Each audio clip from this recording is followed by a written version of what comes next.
Bugünkü dersimize başlayalım. Bugünkü mavzumuz kibermekanda din, missionerlik ve prozelitizmning ijtimoiy siyosiy xavflari mavzusunda bo'lib o'tadi. Rejalarimiz, birinchi rejamiz kibermakon tushunchasi va uning zamonaviy jamiyatdagi tutgan o'rni. Ikkinchi rejamiz kibermakonda dinning ijobiy imkoniyatlari. Keyingi rejamiz kibermakonda din bilan bog'liq muammolar. Keyingi rejamiz kibermakonda diniy ekstremizm va radikalizmning xavfli masalalari. Missionerlikning va prozelitizmning ijtimoiy jamiyat hayotiga salbiy ta'sirlari. Mana shu rejalar asosida bo'lib o'tadi. Bugungi mavzu mashg'ulotimiz. Hop, kibermakon nima? Kibermakon real olamni, real olamni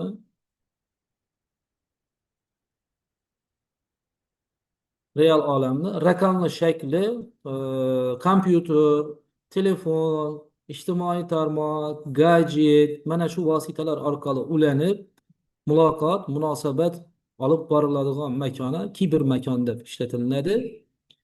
Kibermakon tushunchasini birinchi marta ilmiy muomalaga kiritgan inson sifatida ilmiy adabiyotlarda e, William Gibson degan inson aytilinadi. Ee, William Gibson o'zini Neuromant asarida 1984 yilda kibermakon tushunchasini birinchi marta ishlatadi. Shundan keyin raqamli makonga nisbatan, ya'ni internet vositasida kompyuter, telefon, gadjet va boshqa qurilmalar vositasida ulaniladigan raqamli makonga, maydonga kibermakon nomi beriladigan bo'ldi. Endi o'zi kibernetika degan fanimiz ham bor. Endi bu yerda biz uni makon sifatida alohida olib, xuddiki mana bu haqiqiy real olam makonni raqamli shaklini kibermakon deb ishlatyapmiz. Sababi real olamda kuzatiladigan muloqot, munosabat, voqea, hodisalar va o'zaro munosabatlar endi kibermakondagi ko'rinishda amalga oshirilayotir. Ya'ni savdo an'anaviy mana o'zimizni real hayotimizda, makonimizda sotuvchi oluvchini o'rtasidagi bevosita uchrashib, savdolashib qilinadigan jarayon bo'ladigan bo'lsa, endi shu jarayonni elektron raqamli shaklda, auksion shaklida, birja shaklida ham bo'layotganligi, demak real makondagi oldi sottini raqamli shaklga o'tishi bu endi kibermakon tushunchasi bilan ishlatiladigan bo'ldi.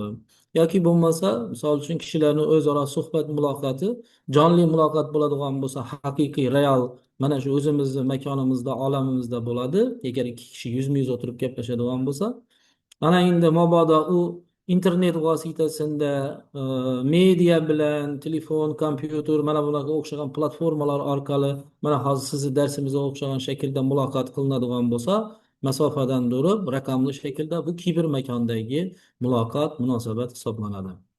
Endi kibermakonda nafaqat savdo, iqtisodiy, o'zaro munosabatlar, balki ta'limiy munosabatlar ham bugungi kunni ajralmas qismini aylanayotib, xususan mana shu bo'layotgan darsimiz ham kibermakondagi bo'layotgan dars sifatida olishimiz mumkin. Masofadan ta'limiy munosabatlar bo'layotganligi. Bu kibermakonni qulaylik jihati, ijobiy jihatlari sifatida qaraladigan bo'lsa. Kiber makonni o'zini ilmiy ta'rif beradigan bo'lsak, bu kompyuter tarmoqlari, internet, axborot kommunikatsiya texnologiyalari hamda raqamli platformalar orqali shakllangan virtual ijtimoiy axborot muhitidir. U real jismoniy makondan farqli ravishda elektron signallar asosida mavjud bo'lib, insonlarning muloqoti, axborot almashuvi, bilim olishi, iqtisodiy, madaniy va diniy faoliyatni amalga oshiradigan muhit hisoblanadi. Xo'sh, kibermakon, ya'ni raqamli makon ommalashib boradi ekan, barcha sohalar o'zini faoliyatini mana bu makonga ko'chirishi tabiiy edi va bu jarayon tezlik bilan, katta sur'atlar bilan davom etib kelmoqda. Albatta, bu jarayonda diniy e'tiqodlar ham chetda qolmadi. dinlar ham o'zini e'tiqod qiluvchi yangi a'zolarni jalb qilish va o'zini a'zo bo'lgan insonlarni diniy ehtiyojlarini, his-tuyg'ularini, ibodatlarini, marosimlarini, umuman olganda dini bilan bog'liq bo'lgan jihatlarini yanada boyitib, takomillashtirib borish uchun asosiy vosita va makon sifatida kibermakon har jihatdan qulay bo'lganligi uchun o'zlarini faoliyatini diniy tashkilotlar ham umuman olganda din faoliyatini amalga oshiruvchi jamiyatlar, shaxslar ham faoliyatini kibermakona ko'chiryapti. Bu tabiiy. Iqtisodiy soha kibermakona ko'chdi, qulayliklari sababli. Albatta o'zini yarasha risklari bilan barcha nimada bo'ladi bu narsa. O'zaro muloqot, munosabat kibermakonga ko'chdi. Hozir yuzma-yuz gaplashgandan ko'ra vosita bilan telefonda Telegram, Instagram, WhatsApp, Zoom yoki shunga o'xshagan narsa bilan muloqot qilishni ma'qul ko'rayotir insonlar. Shular qatorida din ham o'zining asosiy faoliyat yo'nalishlarini bugungi kunda kibermakona qaratyapti. Shu dinlar kibermakonga ko'chgunchasina dong albatta o'zlarining g'oyalarini targ'ib qilishda har bir davrni o'zini xos bo'lgan eng yuksak vositalaridan, o'z davri uchun yuksak bo'lgan vositalardan samarali foydalanib samarali foydalanib kelyaptilar. Xususan ma'ruza vositasida din targ'iboti hozir ham amalga oshiriladi, qadimdagi asosiy vositalar. Xo'sh, dars vositasida amalga oshiriladi, hozir ham amalga oshiriladi. Endi bu kibermakonda ham ko'chgan. Kitoblar vositasida dinni g'oyalarini, ta'limotini targ'ib qilish, kitoblar ommalashgan paytida keyin nashr qilish imkoniyati, texnologiyalar joriy qilingandan keyin kitoblar masalasida ham demak dinlar kibermakona ko'chib o'tdi. Yarashboyev, Ro'ziboyev, bu mavzuni o'tmadikmi axir? Assalomu alaykum. Yo'q, o'tmadik. Oldingi darsimiz nima bo'yicha bo'ladi axir? Yangi diniy sektalar. Ha, doğru. Yaxshi, yaxshi. Ehtiyojingni takror bo'lib qolmasin deb so'radim, yaxshi.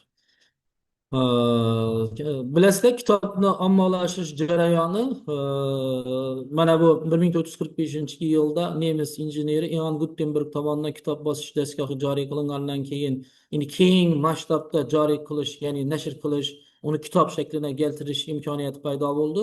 Undan oldingi davrda kitob vositasida diniy g'oyalarni, ta'limotlarni yoyishda bir qancha murakkab jarayonlar amalga oshirilar edi. Demak, kitobni shakllanib, kitob holatini kelinchasini xattot ko'chiradi. Kitob nima qiluvchi, keyin sahifalovchi uni sahifalaydi, ustini tiyoladigan nima dizayni bilan ishlaydi.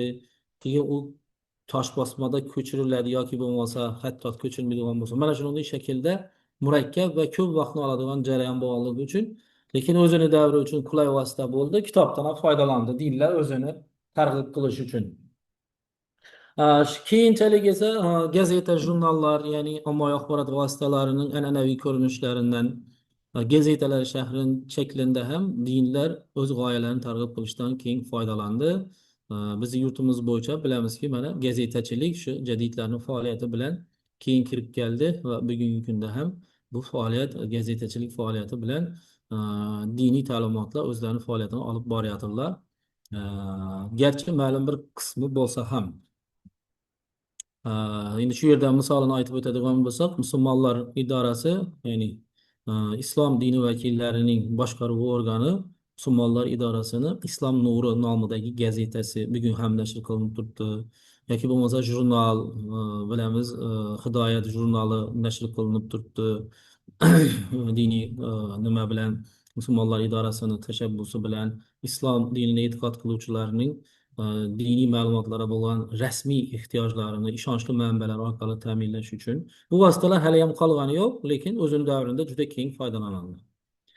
Keyinchalik esa demak televideniya orqali diniy ta'limotlar o'zlarini g'oyalarini, ta'limotlarini targ'ib qilishda efir soatlarini ega bo'lishga harakat qildi. Ko'rsatuvlar, to'g'ridan to'g'ri muloqotlar, turli xil videoroliklar, kinofilmlar vositasida o'zlarining g'oyasini targ'ib qilishga harakat qildilar. Xususan bugungi kunda ham bu jarayon davom qilib turibdi. Televideniye vositasida e, hidoyat sari ko'rsatuvini olishimiz mumkin. Islom dini nimasi bo'yicha yoki bo'lmasa mana Ramazon oylarida Ramazon tuhfasi ritmidan ko'rsatuvlar uzatiladi. Va albatta din xodimlari bilan turli xil suhbatlar tashkil qilinadi. Diniy e'tiqodimiz bilan bog'liq bo'lgan madaniy ma'rifiy tadbirlarni keng jamoatchilikka yetkazishda televideniyadan keng foydalaniladi. Albatta bular ham o'z davri uchun va hozir ham dolzarb ahamiyatga ega hisoblanadi. Shu bilan birgalikda radio efirlarni ham aytib o'tishimiz mumkin. Radio efirlar o'zi radioni ixtiro qilinish jarayonidan keyin tezlik bilan hamma sohalar radio efirlari e'tibor berdi. Bu o'zini targ'ib qilish eng qulay vositalaridan sifatida qaraldi.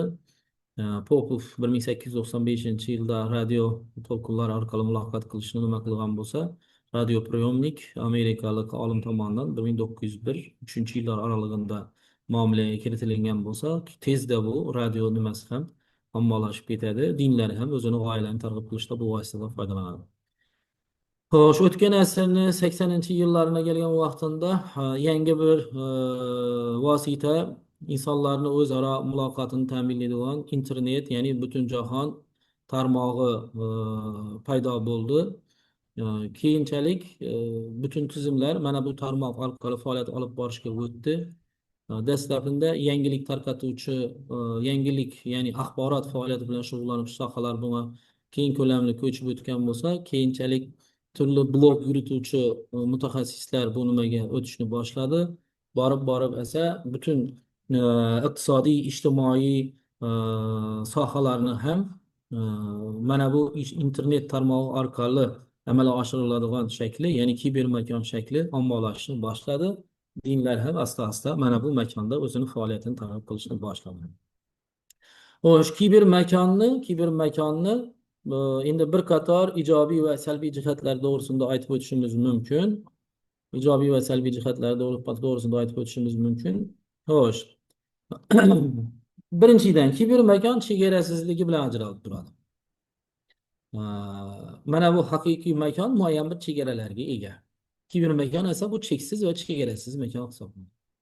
U geografik va hududiy chegaralarga bo'ysunmaydi, ya'ni unday chegaralarga ega emas. Dunyoning istalgan nuqtasida axborot almashish imkoniyatini beradi. Albatta, shuni ta'minlaydigan texnik vositalar bilan, qo'shimcha texnik vositalar bilan. Ikkinchidan, tezkorlik va dinamiklik kibermakonning muhim xususiyatlaridan, ijobiy jihatlaridan biri hisoblanadi. Ya'ni kibermakonda muloqot va yangilik, umuman munosabat o'rnatish tezkor va dinamik shaklda amalga oshirish imkoniyati bordir. Axborot juda qisqa vaqt ichida keng auditoriyaga yetib borish imkoniyati bordir. Uchinchidan, kibermakon ommaviylik xususiyatiga ega. Unda joylashtirilgan axborot ko'plab foydalanuvchilar tomonidan bir vaqtning o'zida ko'rilishi va muhokama qilinishi mumkin. To'rtinchidan, anonimlik imkoniyatining mavjudligi. Buni endi qaysidir jihatlarida ijobiy jihat sifatida aytishimiz mumkin, lekin o'zi asosan mana bu kibermakonni eng bir salbiy va xavfli jihatlaridan birisi anonimlik, ya'ni bu makonda ma'lumot tarqatuvchi, axborot uzatuvchi, uni qabul qiluvchi shaxsiyati va uni mutaxassisligi bo'yicha ma'lumotlarni olish murakkab hisoblanadi. Shuning uchun bu jihati kibermakonni o'zina xos bir jihatlaridan birisi hisoblanadi. Anonimlik, ya'ni maxfiylik nimasi bor. Xo'sh, beshinchidan interaktivlik, ya'ni kibermakonning muhim belgisi hisoblanadi. Foydalanuvchilar o'zaro muloqot qilib, fikr bildirish va bahs yuritish imkoniyatiga ega. Interaktivlik, ya'ni tezkor o'zaro muloqot shaklida nima qilib bo'ladi? Gazetada yozsangiz, yozdingiz, ketdi, gazeta nashr qildi, o'quvchi uni o'qidi, keyin siz u yo xat orqali munosabat bildirib biladi, yo bo'lmasa o'zingiz yoningizga kelib munosabat bildirib biladi. Mana shunday tarzda u qo'yilgan axborotga nisbatan munosabat tezkorligi masalasi bor edi. Bu kiber makonda esa bugun siz sahifaga biror bir ma'lumot joylasangiz, uni ostida kommentariy qismida sizga izoh qoldirishi mumkin yoki bo'lmasa shu yerning o'zida siz bilan muloqotda bog'lanishi mumkin. Tezkorlik bilan amalga oshirilishi bu interaktivligi sifatida ko'rishimiz mumkin. Oltinchidan, axborotni xilma-xilligi kiber makondagi turli qarashlar, g'oyalar va diniy talqinlarning bir vaqtning o'zida mavjud bo'lishini ta'minlaydi. Endi bu yerda pluralizm nuqtai nazaridan aytilyaptir. Mutaassiblik doirasida bo'lib qolmasdan turli xil qarash va fikrlarni kiber makonda topishimiz mumkin. Albatta, diniy e'tiqodda turli xil qarash degan vaqtida bir dinni doirasidagi turli xil qarashni emas, turli dinlar doirasidagi qarashlar nazarda tutilyapti. Bir dinni doirasidagi turli xil qarash, albatta bularni birisi to'g'ri bo'lsa, birisi xato bo'lishi kerak bo'ladi. Ayniqsa e'tiqodiy masalalari bo'ladigan bo'lsa, qaysi jihatini olyapmiz? Biz shar'iy yoki bo'lmasa ijtimoiy maishiy masalalar bo'yicha yondashuvlarda turli xil mujtahid olimlarning fikrini topib, danishib, bilishimiz mumkinligi nuqtai nazaridan. Aqidaga yoki bo'lmasa e, dinni asoslariga taalluqli masalalarni turlicha nuqtai nazar bilan eshitish yo qabul qilish ma'nosida emas ekan. Yettinchidan, axborot oqimini to'liq nazorat qilishni murakkabligi kiber makonni yana bir muammoli xususiyatlaridan hisoblanadi. Real hayotda biror bir nimani nazorat qilish mumkin. Uzr. Alaykum.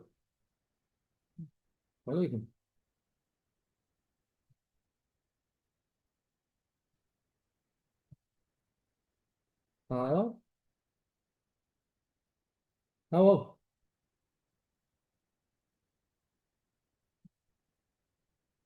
Tamam.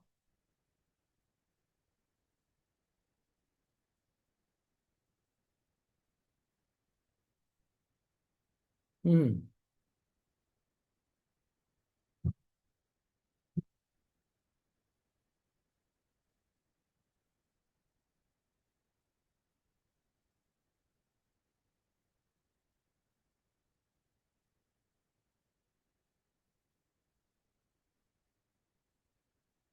Bu-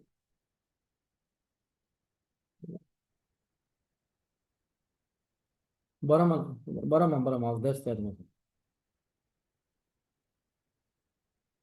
Yaxshi.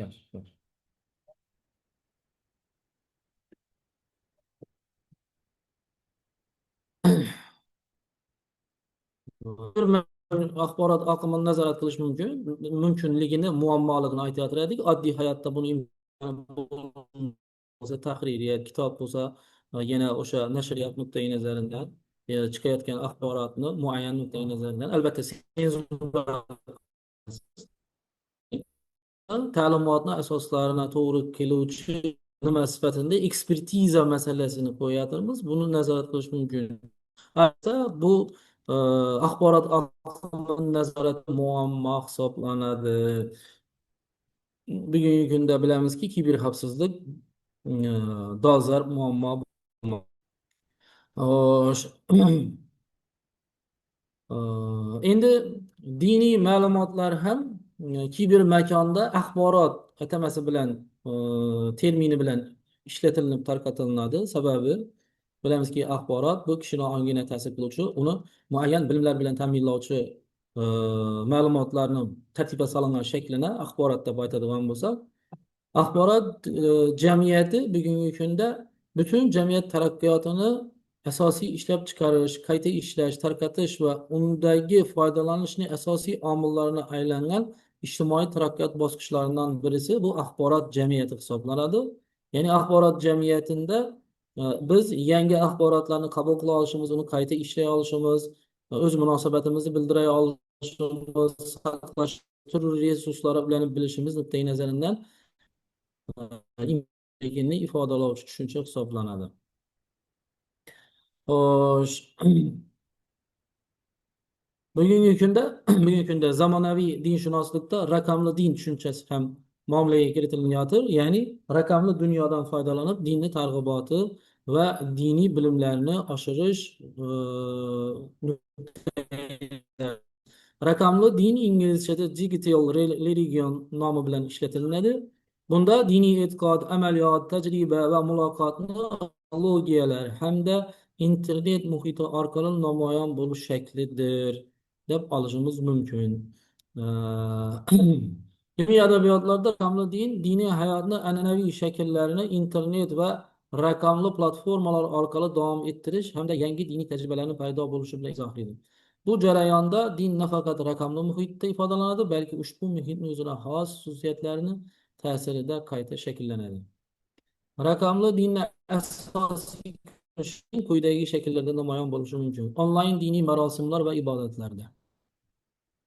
Internet orqali diniy keyingisi virtual diniy jamoalar va forumlarda. Keyingisi diniy savol-javob platformalar va elektron fatvolar yo'nalishida. Keyingisi muqaddas matnlarni raqamli talqinlari ko'rinishida bo'lishi mumkin. Raqamli dinning o'ziga xos xususiyati bu uni chegarasidan xoli ekanligi, internet orqali diniy faoliyatni istalgan vaqtda va istalgan joyda amalga oshirish mumkinligi, shuningdek interaktivligi va foydalanuvchilarning faol diniy tajribani individuallashtirishdagi hisoblanadi. Biroq raqamli muammolar ham mavjud, jumladan diniy bilimlarni soddalashtirish, talqinlar, soxta diniy manbalar, diniy ekstremism doimiy yonimizda turadi. Xulosa qilib aytganda, raqamli din zamonaviy jamiyatda diniy hayot yangi shakl sifatida namoyon bo'lib, u dinning ijtimoiy rolini kengaytiradi. Shu bilan din ilmiy tahlil, diniy savodxonlik, axborot madaniyati talab etadigan murakkab ijtimoiy hodisa hisoblanadi. Ya'ni o'zi 21-asr bu media madaniyat, axborot madaniyati asri hisoblanadi. Har bir inson biror bir axborot bilan tanishishda uni baholay olish ko'nikmasiga ega bo'lishi, uni tahlil qila olishi, o'sha axborotdan ko'zlangan maqsadni ko'ra olishi, turli xil zararli va yot axborotlardan bu media savodxonlik, axborot madaniyati, axborot savodxonligi sifatida. Endi e'tiqod masalasida bu ikki barobar dolzarb kasb qiladi. Sababi turli xil boshqa masalalardagi noto'g'ri ma'lumot o'zini yarasha salbiy tabiiy masalasindagi noto'g'ri insonni e'tiqodini chalkashtiruvchi bilamiz hislari insonni tez reaksiya, rezonans beradigan hislar hisoblanadi. Shuning uchun bu kiber makondagi mana bu raqamli dinni xavfli jihatlaridan birisi noto'g'ri diniy ma'lumotlar aqidaviy targ'ibot yoki terroristik oqimlarning faoliyatini rivojlanib ketishini olib kelishi mumkin. Yoshlarimizda esa adashuv solib qo'yishi mumkin. Shuning uchun bu o'ziga xos murakkab jihati. Xo'sh.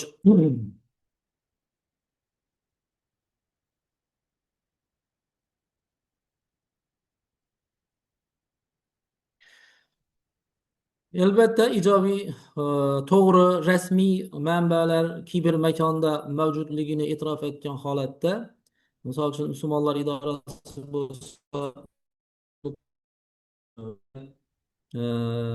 yoki bo'lmasa diniy ta'lim muassasalarining saytlari, rasmiy sayt, bulardan ma'lumot olishingiz mumkin. Yoki bo'lmasa musulmonlar idorasi fatvo kengashini ijtimoiy tarmoqlardagi akkauntlari, kanal guruhlari, bular rasmiy sayt, bulardan olishingiz mumkin. Lekin bular makonda shu ekstremistik, e, dinni asosiy g'oyalarini yod bo'lgan, qaysidir guruhlarni manfaatlarini xizmat qiladigan manbalar, ma'lumotlar oqimini kattaligi kiber makonni eng e, o'ylantiradigan jihatlardan birisi hisoblanadi. Xo'sh. Bu faoliyat albatta tartibga solinadi. Xususan O'zbekiston misolida qaraydigan bo'lsak, mamlakatimizda kiber makonda diniy faoliyat qonuniy asosda tartibga solingan. Rasmiy diniy tashkilotlar va ilmiy markazlar orqali to'g'ri diniy bilimlar targ'ib qilishga alohida e'tibor qaratilmoqda. Sababi bilamizki, jaholatga qarshi ma'rifat bu konsepsiyamizda asosiy nimasi hisoblanadi. Sababi tarqatilayotgan ma'lumotlar oqimini, shakli va xilma-xilligini ko'pligidan uni qaysi to'g'risi, qaysi xato ekanligini biror bir tashkilot yoki biror bir guruhga sen mana shuni nazorat qil deb qo'yish samarasiz. Buni fiziki umuman olganda real hayotda imkonsiz narsa hisoblanadi. Aytaylik, biror bir kanal ekstremistik deb baholasa, mutaxassis uni bloklasangiz, o'sha ekstremistik kanalni ochgan odam yangisini ochib oladi. U sekundlarning ichida bo'ladi. Shu ma'noda bu e, samarasiz yondashuv bo'ladi. E, Shu bilan birgalikda ana biz qaysi yo'nalishdan boryapmiz? Mana shu ma'lumotlar yo'naltirilgan aholimizni keng qatlamini o'zlarini ma'lumotlarni baholay oladigan qobiliyatni shakllantirishga qaratilgan ma'rifiy, madaniy, ilmiy, umuman olganda barcha faoliyatlarni shunga qaratganmiz. Ya'ni ma'rifatli qilib turib, odamlarni o'zida zararli, mana bunday ekstremistik, din niqobi ostidagi terroristik, fundamentalistik, aqidaparast yo'nalishdagi g'oyalarni targ'ibotini o'zlarida immunitet shakllantira olish, o'zlari baholay olishi, ularni tezkorlik bilan rad qila olishi ko'nikmasini shakllantirish e'tibor berilgan. Mana bu konsepsiyani oldi jaholatga qarshi ma'rifat bilan kurashish deb aytiladi. Jaholat bilamizki bilimsizlik, bilishni xohlamaslik, ma'rifat esa bilim, tanish, mustahkam bilish va insonni baholay olish qobiliyatini shakllanishini aytishimiz mumkin. Xo'sh.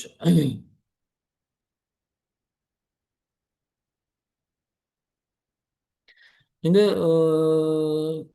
kibermakonni eng keng tarqalgan shakllaridan, ya'ni vositalaridan birisi bu turli ijtimoiy tarmoq platformalari bu jarayonda o'zina xos murakkablikni keltirib chiqaryotir.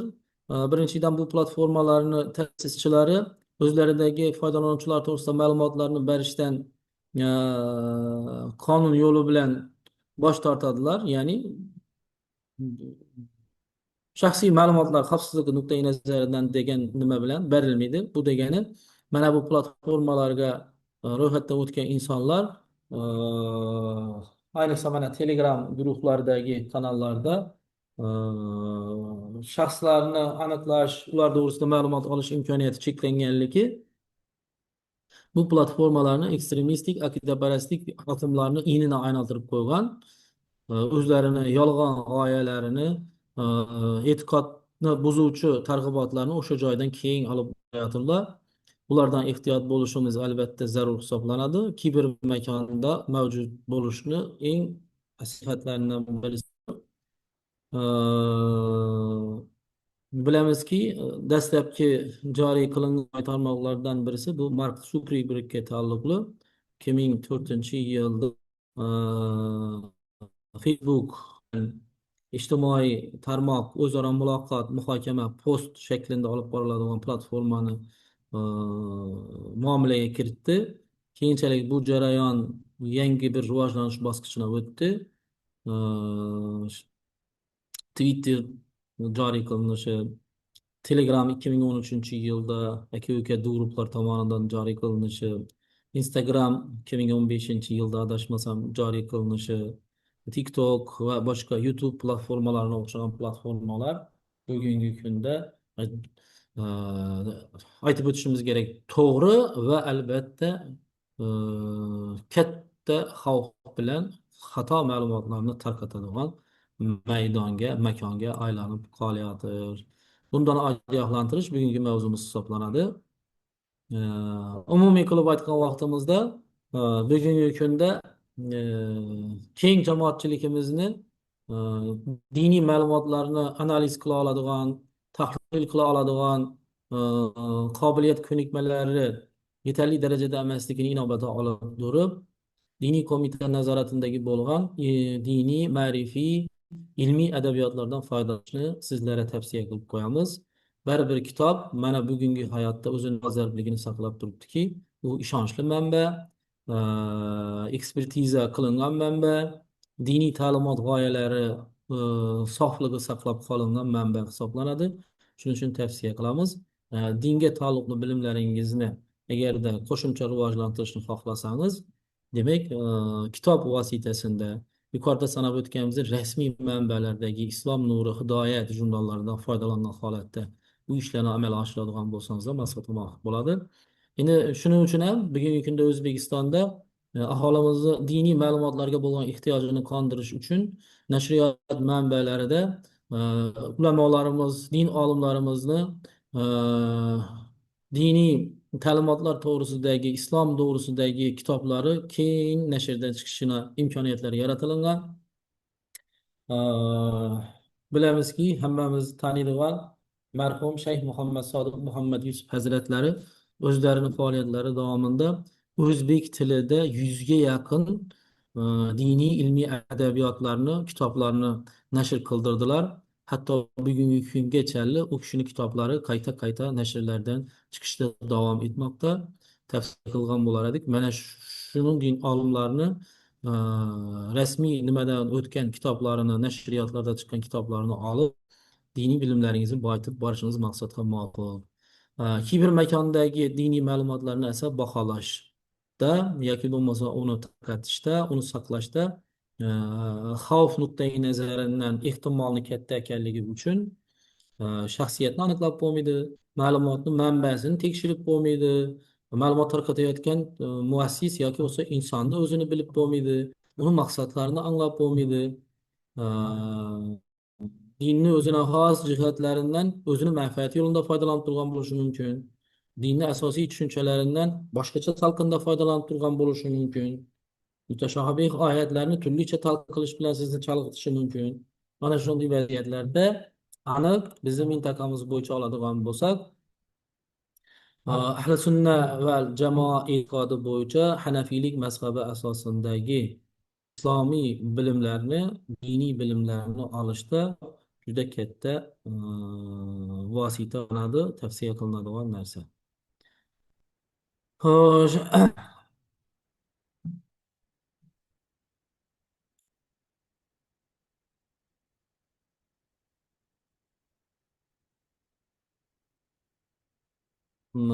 o'zi nafaqat diniy, balki bugungi kunda butun hayotimizni barcha jabhalaridan iborat bu juda katta ta'sir kuchini ega bo'lgan, kishilarni, jamiyatni ongi dunyoqarashini yumshoq kuch ta'sirida ta'sir qilib uni o'zgartiradigan, muayyan yo'nalishlarga soladigan qudratga ega narsa sifatida qaralyapti. Axborotni o'zini kerak bo'ladigan bo'lsa, butun bir e, harbiy to'qnashuvdan da ko'ra ta'siri kuchli, samaradorligi kuchli manba sifatida ko'rish o'tgan asrdayoq bunday jarayonlar boshlangan edi. Xususan 1976 yilda Boeing kompaniyasi uchun tayyorlangan qurol tizimi va axborot urushi deb nomlangan hisobotda Thomas birinchi marta axborot urush ishlatadi. Hujjatda mutaxassis axborot infratuzilmasi AQSh iqtisodiyotining muhim komponentiga aylanib borayotganini e'tirof etib, hatto urush ham tinchlik holatidagi nozik, zaif tarmoq bo'lib qolayotgan boshqa jihatlarni to'liq o'rnini qoplab boryapti. Tomas Rona tomonidan ilgari surilgan ushbu g'oyada harbiy ommaviy axborot vositalari xodimlarda katta qiziqish uyg'otib, bu borada ilmiy tahlillar, intervyular, chiqishlar avj oladi. 80-yillarga kelib esa jamoatchilik axborotning maqsadi va qurol sifatida foydalanishini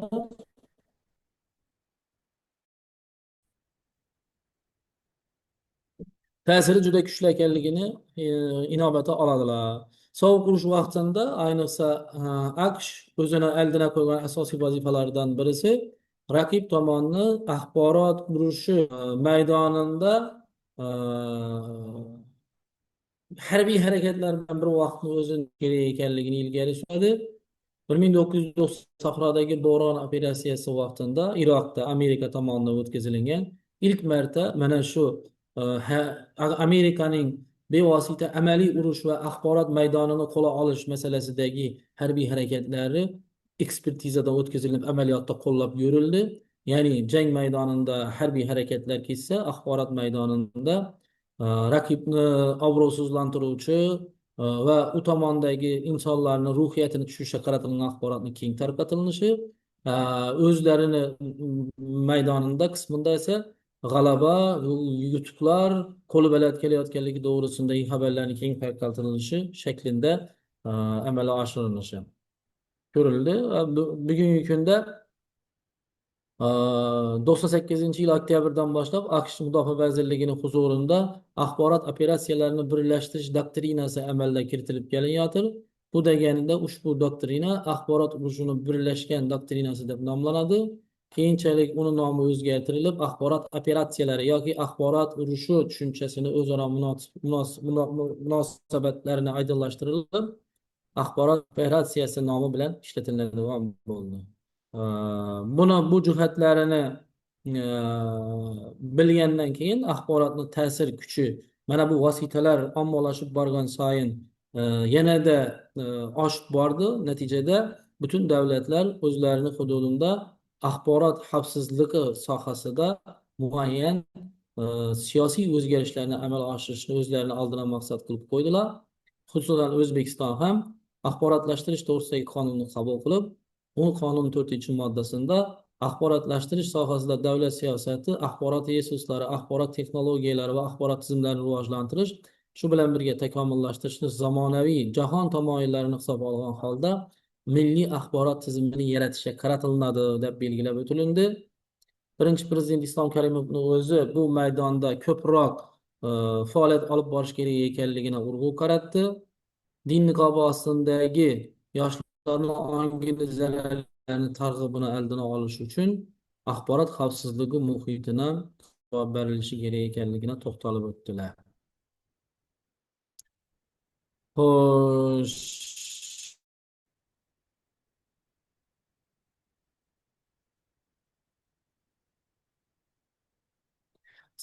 ma'lumotlarga ko'ra dunyo bo'yicha internetdan eng ko'p foydalanuvchilar aynan 21-30 yoshgacha bo'lgan yoshlar hisoblanadi.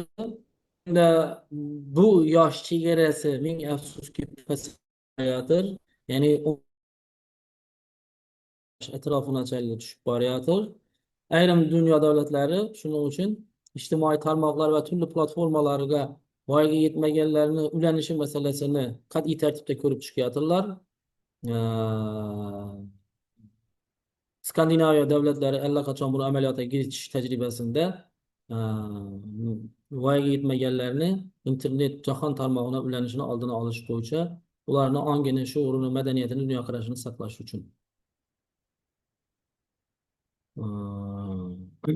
O'zbekistonda esa axborotni tarqatishda uni muayyan reglamentlarga rioya qilish talabi qo'yildi. Ya'ni har bir axborot qaysi yoshdagi insonlarga mo'ljallanganligini belgilab tarqatish masalasi mana bu qonunchilikning talabidan kelib chiqqan holatda amalga oshirilib kelinyotir. Bu ham noto'g'ri axborotlarni oldini olish uchun joriy qilingan masala hisoblanadi.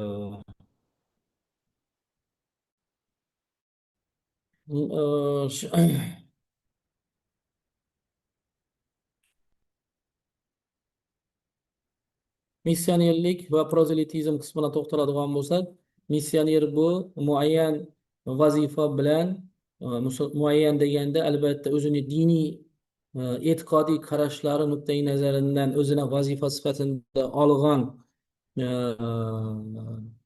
maqsadini, vazifasini vakillarini orasida borib targ'ib qilish, o'zini dinini o'tishga da'vat qilish bu missionerlik hisoblanadi. Aytaylik, musulmonlarning orasiga kelib, xristianlik dinini ta'alluqli bo'lgan inson o'zini diniy qarashlarini, e'tiqodini, dini to'g'risidagi ma'lumotlarni targ'ib qilishi, tashviqot qilishi bu missionerlik hisoblanadi. O'zi missiya bu vazifa degani, missioner degani o'sha vazifador odam, din vakili deb olsak bo'ladi. Missionerlik esa o'sha insonning faoliyati. Ya'ni boshqa din vakilini o'zini dinine jalb qilishga qaratilgan. Endi shu jarayonda missionerlikning O'zbekistonda taqiqlanganligini aytib o'tishimiz kerak. Rasmiy ro'yxatdan o'tib bugungi kunda 16 diniy konfessiya faoliyat olib borayotgan bo'lsa, bularni ustavi doirasindagi harakatlar missionerlikka kirmaydi. Ustavidan tashqarida mabodo biror bir harakat qiladigan bo'lsa, targ'ibot tashviqotda bu missionerlik hisoblanadi, qonun bilan taqiqlanadi. Endi prozelitizm hodisasi esa o'sha missionerlikni qo'rqitish, aldash, manipulyatsiya qilish, bosim o'tkazish shaklini oshirsa, bu prozelitizm hisoblanadi. Odatda bu usuldan foydalangan vaqtda inson o'zini dinini o'zgartirish ehtimoli katta hisoblanadi. Iqtisodiy faktorlarni qo'llaydi, jismoniy faktorlarni qo'llaydi, tahdid qiladi, aldaydi, manipulyatsiya qiladi va boshqa din vakilini o'zini dinini o'tishga majburlaydi. Bu hodisa ilmiy termin bilan prozelitizm deb aytilinadi. Salbiy hodisa hisoblanadi. Dunyoning ko'p mamlakatlarida taqiqlangan, xususan O'zbekistonda ham taqiqlangan. Dunyo bo'yicha xristian missionerlarini rag'batlantiruvchi tashkilotlarni 5000 dan ziyod ekanligini aytib, endi keng tarqalganlarına to'xtalib o'tadigan bo'lsak, O'zbekistondan faoliyati kuzatilgan va hozir ham bor. Ee, Xususan mana O'zbek kino milliy agentligi tomonidan Arosat degan kinofilm ham olingan. Missionerlikning salbiy oqibatlari, prozelitizmni jamiyatdagi salbiy oqibatlari to'g'risida e, ko'rib qo'yishingizni tavsiya qilamiz. Missionerlik temasini juda yaxshi ochib berilgan. Muhammad Iso Abdulhayrov rolda o'ynagan, Lola Eltoyeva va boshqa taniqli artistlar o'ynagan bu rollarni. Bu missionerlarning asosiy targ'ibot vositalari e, ilk davrlarda tarqatmalar tarqatish, varaqalar tarqatish, uchrashuvlar tashkil qilish, seminarlar o'tkazish bo'lgan bo'lsa, bugungi kunda endi jismoniy jihatdan buni imkonsizligi uchun ular kiber makona ko'chganligi uchun ham bugungi temamiz bilan uni bog'lab tushuntiryapmiz. Missionerlik va prozelitizm hodisasini. Oldinlari ular jismoniy jihatdan o'zlari kelib, mahallada, xonadonlarda, turli korxona tashkilotlarida o'zlarini missionerlik faoliyatini amalga oshirgan bo'lsalar, bugungi kunda endi buningdek xarajat ham qilish shart emas, o'zlarining o'zimiz vositamiz bilan butun jahon tarmog'ina kiber makona ulanib turibmiz. Ular esa o'sha joyda o'zlarini g'oyalarini zo'r berib targ'ib qilib yotibdilar. Bundan ehtiyot bo'lishimiz kerak. Missionerlik bu salbiy illat hisoblanadi.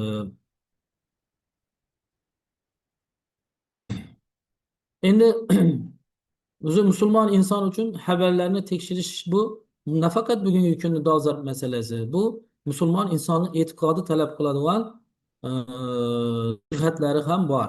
Ya'ni islom ta'limotiga ko'ra Alloh taolo Qur'oni Karimni Hujurat surasining 6-oyatida shunday deydi: Ey mo'minlar, agar sizlarga biror fosiq kimsa xabar keltirsa, sizlar haqiqiy ahvolni bilmagan holingizda biror qavmga aziyat yetkazib qo'yib, keyin qilgan ishlaringizdan pushaymon bo'lmangiz. Bo'lmasligingiz uchun bu xabarni aniqlab tekshirib ko'ring. Hujurat surasi 6-oyat. Mana ko'ryapsizki, Alloh taolo Qur'oni Karimda musulmonlarga sizga kelayotgan xabarlarni tekshirib ko'ring, ko'r-ko'rona ergashib ketavermang. Ayniqsa diniy masala bo'ladigan bo'lsa, buni alohida manbalarini tekshirib ko'rish mas'uliyati bizda bor ekan. Buni ko'rib turibmiz. Yoki bo'lmasa Isro surasi 36-oyatda Alloh taolo aytadi: Ey inson, o'zing aniq bilmagan narsaga ergashma.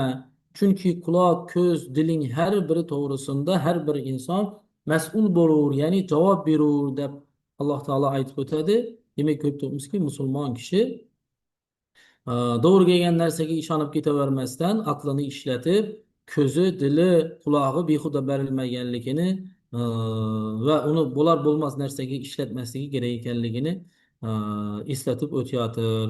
Bundan tashqari payg'ambarimizning hadislari bilan ham kishilarni to'g'ri kelgan gaplariga ergashib ketavermasliklari to'g'risindagi hadislaridan tanishadigan bo'lsak, Abu Hurayra roziyallohu anhudan rivoyat qilingan hadisda payg'ambarimiz Rasululloh sollallohu alayhi vasallam aytdi: kishining yolg'onchi ekanligiga uning eshitgan har bir narsasini gapiraverishi kifoya qiladi dedilar. Mana bu hadisga nazar tashlaydigan bo'lsak, bugungi kunimizning eng katta muammolaridan birisi muolaja qilinyapti. Ming afsuski, eshitgan narsamizni aytib ketaveramiz. Avtobusda eshitganimizni, ko'chada eshitganimizni, yo'lda eshitganimizni, tanishimizdan eshitganimizni. Payg'ambarimiz esa hadislari bilan aytyotir: eshitganini tekshirmasdan aytib ketaveradigan insonni yolg'onchi ekanligini kifoya qiladi gapiraverishi. Qarang, qanday mas'uliyat bo'layotir. Eshitib, bilib, ayniqsa aqida, din masalasi bo'lsa, e'tiqod masalasi bo'lsa, yanada sergak bo'lib e, mas'uliyat bilan yondashishimiz kerak ekanligini ko'rib o'tyotirmiz. Ali, salom.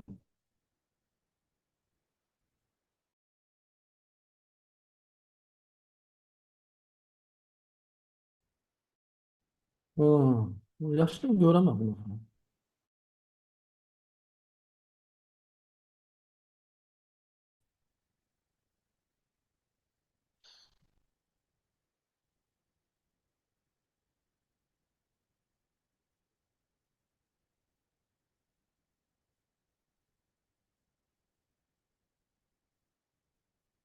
Ana shu ma'noda missionerlarning ta'siridan tushib qolmaslik uchun, prozelitizm hodisasidan tushib qolmaslik uchun, kibermakonda noto'g'ri aqidalarga ergashib ketmaslik uchun, e, muttaasib aqidaparastlar, radikallarning ta'siridan tushib qolmaslik uchun e, biz namunali musulmon sifatida asosli manbalarga murojaat qilishimiz, tekshirilgan xabarlarga ergashishimiz, shaxsi aniq bo'lgan insonlardan savol so'rashimiz kerak bo'ladi. Bu bugungi kunning eng asosiy dolzarb masalalaridan birisi hisoblanadi. O'tgan darsimizda aytib o'tganimiz barcha zamonaviy turli xil sekta va guruhlar o'zlarini asosiy e, faoliyatlarini missionerlikka qaratganlar, a'zo to'plash uchun. Shuning uchun ham ular ham ni ham e'tibor olib qo'yishimiz kerak. Turli xil fojiali holatlarni bu missionerlarni harakatlari natijasindagi turli xil fojiali holatlarni ko'plab misol keltirishimiz mumkin. Turli xil sektalar bor.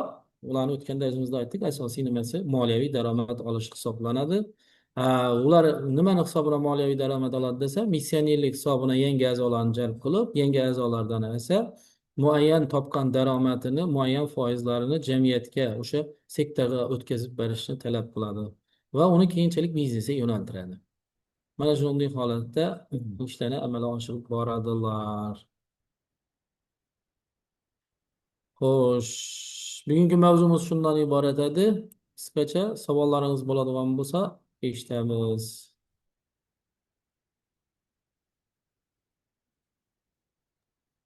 Savollar yo'q, dars uchun rahmat.